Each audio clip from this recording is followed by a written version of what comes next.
This is a 1976 Chris Craft tournament offered by Big Water. This thing's got like a great hull.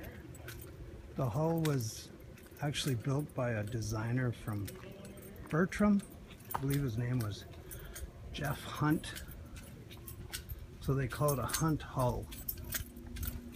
It's a sought after boat down in Mexico. They're used a lot on charters and stuff like that.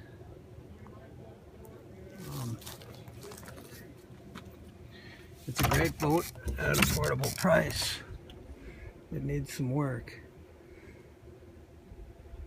but it's priced right. So if you're interested in this boat, call Big Water. Thank you.